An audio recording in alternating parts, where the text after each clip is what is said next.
एक बार एक राजा अपने दरबारियों के साथ चर्चा कर रहे थे। राजा का सलाहकार बहुत ही होशियार था।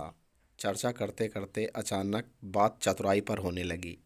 राजा के दरबार में राजगुरु से लेकर कई अन्य दरबारी राजा के सलाहकार से जलते थे। ऐसे में सलाहकार को नीचा दिखाने के लिए एक मंत्री दरबार में बोल पड़ा कि महाराज, दरबार में एक से बढ़कर एक बुद्धिमान और चतुर लोग मौजूद हैं, और अगर मौका दिया जाए तो हम सभी अपनी चतुराई आपके सामने पेश कर सकते हैं। किंतु राजा ने हैरत में पड़ते हुए पूछा, किंतु क्या मंत्री जी? इस पर सेनापति बोले, महाराज, मैं आपको बताता हूँ कि मंत्री जी के मन में क्या बात है। दरअसल इस दरबार में आपके सलाहकार के अलावा किसी को भी अपनी चतुराई साबित करने का मौका नहीं दिया जाता है।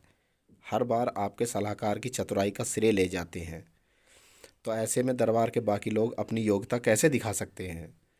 राजा सेनापति की बात सुनकर समझ गए कि दरबार के सभी लोग हमारे सलाहकार के विरोध में उतर आए हैं। इसके बाद महाराज कुछ देर शांत रहे और मन ही मन विचार करने लगे। तभी महाराज की नज़र भगवान की मूर्ति के सामने जल रही धूप बत्ती पर गई। धूप बत्ती को देखकर महाराज के मन में सभी दरबारियों की परीक्षा लेने का विचार आया। उन्होंने तुरंत कहा, आप सभी दरबारियों को अपनी चतुराई साबित करने का एक मौका जरूर दिया जाएगा। जब तक सभी दरबारी अपनी चतुराई साबित नहीं कर देते, हमारा सलाहकार बीच में नहीं आएगा। यह सुनकर दरबार में मौजूद लोग खुश हो गए। उन्होंने कहा, ठीक है महाराज, आप बताएं कि हमें क्या करना होगा।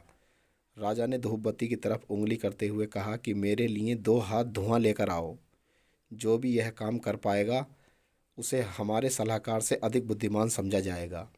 महाराज की बात सुनकर सभी दरबारी सोच में पड़ गए और आपस में चर्चा करने लगे कि यह कैसे संभव है। भला धुएं को नापा जा सकता है क्या? इसके बाद अपनी चतुराई साबित करने के लिए सभी दरबारियों ने अपना हाथ आजमाया, लेकिन कोई भी धुआं नाप नहीं पाया।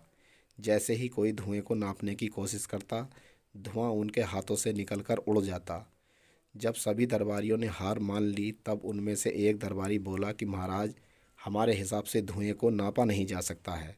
हाँ, अगर आपके सलाहकार ऐसा कर पाएँ तो हम उसे अपने से भी अधिक बुद्धिमान मान लेंगे, लेकिन अगर वह ऐसा नहीं कर पाए तो आपको उन्हें हमारे जैसा ही समझना होगा। राजा मुस्कुराते हुए बोले, क्यों सलाहकार, क्या तुम तैयार हो? इस पर सलाहकार ने सिर झुकाते हुए कहा, महाराज, मैंने हमेशा आपके आदेश का पालन किया है, इस बार भी जरूर करूँगा। इसके बाद सलाहकार ने एक सेवक को बुलाया और उसके कान में कुछ कहा। उनकी बात सुनकर सेवक तुरंत दरबार से बाहर चला गया। दरबार में चारों ओर चुप्पी छा गई। सभी यह देखने के लिए उतावले हुए जा रहे थे कि आखिर कैसे सलाहकार राजा को 2 हाथ धुआं देता है।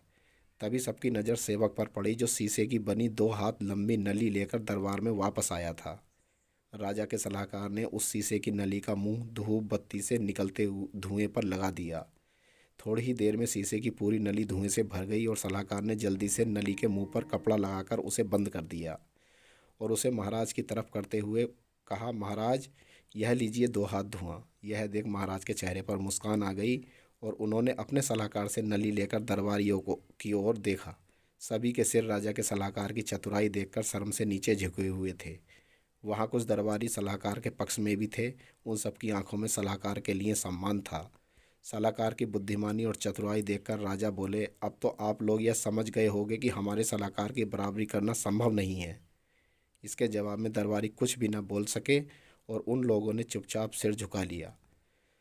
हमें दूसरों की बुद्धिमत्ता का सम्मान करना चाहिए और किसी की चतुराई से जलन नहीं करनी चाहिए। शुक्रिया।